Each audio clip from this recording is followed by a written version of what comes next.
Hey guys, we're super excited to be here at the LA Fit Expo. It's our third year in a row. And what we're going to be doing today is we're going to be launching a tasty pastry. It's a low-carb Pop-Tart. It's got 3 to 4 grams of net carbs.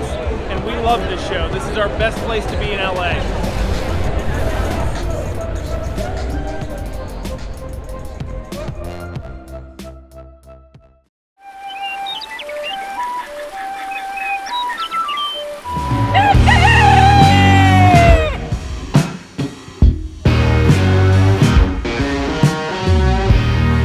Welcome back to Legendary Foods Muscle in the Morning.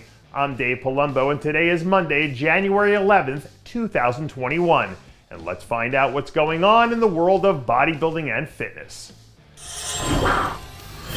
I think it was the legendary Mark Twain who said, "Never let the truth get in the way of a good story."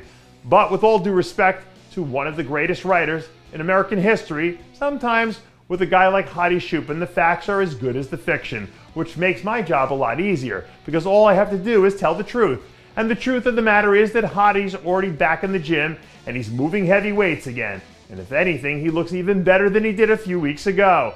The guy walks around looking like a real-life action hero 24/7. And when that's your truth, telling the story becomes a whole lot easier. I just read a report yesterday about the US auto industry reporting a 5% bump at the end of last quarter, which might not seem like a big deal if you don't follow financial news, but in reality it is, because 2020 was basically a net loss across the board for almost every company. I also noticed that Steve Laureus is 245 right now, and in my head I feel like that should result in a net 5% bump for the classic physique division. I think the decision to sit out the second half of the season last year will pay huge dividends for Steve in 2021 because it gave him a chance to rebuild the proverbial machine. So whenever he decides to roll out the new model, everyone else in the division better watch out, because you know he's gunning for one of those top 5 positions. It wouldn't be right if we didn't celebrate International Chest Day with you on this fine Monday morning.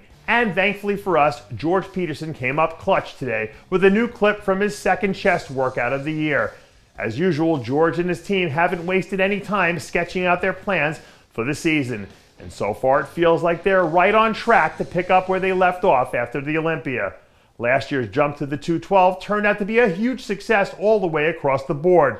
But now that he made it this far, the real trick is figuring out how to copy the Shaun Clarida model, so he keeps working his way up the ladder one rung at a time. Because once you get this close to the top, those rungs can start to feel like they're a lot further apart than when you were, well, at the bottom looking up.